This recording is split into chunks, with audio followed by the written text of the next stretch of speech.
Welcome you all to the new video of backbencher की पढ़ाई।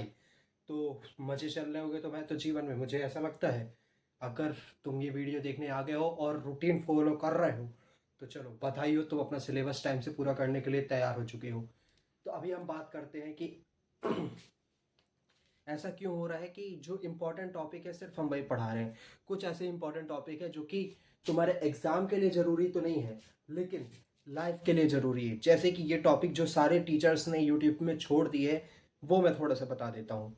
अब क्या तुम्हें पता है कि आज से थोड़े समय पहले जब तुम थोड़े छोटे थे, थोड़े समय पहले यानी 2019 तक 4 साल पहले की बात है कि हमारे देश में से एक स्टेट ऐसा था जहाँ पे तुम घर या फिर कुछ भी लेने के लिए अलाउड नहीं था, तुम्हें कहीं भी अलाउड परमिशन नहीं थी कि तुम कोई भी घर बना सको या फिर रह सको वहाँ पे, क्योंकि वहाँ पे एक स्पेशल एक्ट लगा हुआ था, धारा लगी हुई थी, हम बोल सकते हैं 370। इसके बारे में तुमने अपने पेरेंट्स से सुना होगा या न्यूज़ में सुना होगा।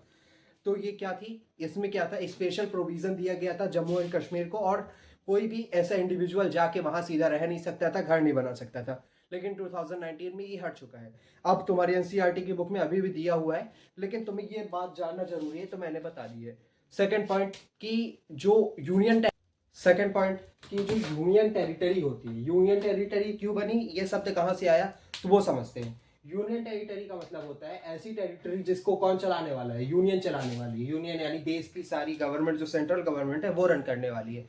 अब इसकी जरूरत क्यों पड़ी, क्योंकि कुछ जैसे सिटीज होती है, तुम्हारा कोई शहर होगा, तुम जिस शहर में रह रहे होगे बगल में तुम्हारी सिटीज होगी, ये सिटीज छोटी छोटी होती है और ये अपने आप को रन करेंगी बस। तो ये बहुत ज़्यादा दिक्कत हो जाएगी कि इतनी सारी सिटीज़ के बारे में हमें कैसे मैनेज।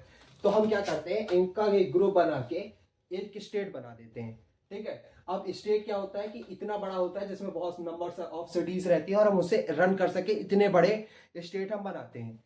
अब कुछ ऐसी सिटीज़ हैं हमारे इंडिया में जो बहुत बड़ी हैं, अब ये स्टेट भी नहीं बन सकती अकेले इंडिविजुअल, ना ही ये सिटीज़ किस में आ सकती है। तो हमने इसका नाम क्या दे दिया, यूनियन टेरिटरी। इसे यूनियन डायरेक्ट रन करेगा, क्योंकि ये इतनी छोटी नहीं है कि इन्हें सिटीज कह सके, ना ही इतनी बड़ी है कि हम इन्हें स्टेट कह सकें। तो अब तुम्हें समझ आ गया होगा कि यूनियन टेरिटरीज क्यों बनती है। तो ये सारे पॉइंट्स थे जो कि छूट गए थे और छोड़ दिए जाते हैं यूट्यूबर्स के द्वारा जनरली। अभी मैं ये पॉइंट बता दूं कि सारी चीज़ें दी कहाँ हुई है। तुम अपने यहाँ लिस्ट तक मैंने पढ़ा दिया था जो भी चीज़ें थी। इसके बाद यहाँ पे जम्मू कश्मीर वाला पॉइंट और यहाँ पे यूनियन टेरिटरी वाला पॉइंट पढ़ सकते हो, और ये सारी चीज़ें मैंने पहले के वीडियोस में कवर कर दी है। तो अगर तुमने नहीं देखा है तो जाके देख के आओ। और सबसे इम्पोर्टेंट बात, पेपर में ये मैप आए या ना आए, तुम्हें इस मैप के बारे में थोड़ा थोड़ा पता रहना चाहिए अपने लाइफ के लिए। तो इस मैप को बैठ के ध्यान से देखो, वीडियो पॉज करो यानी बुक ढूंढ के आओ और देखो इसको। तब तक मैं थोड़ा यहाँ के बारे में लिख लूँ और आगे पढ़ाता हूँ मैं।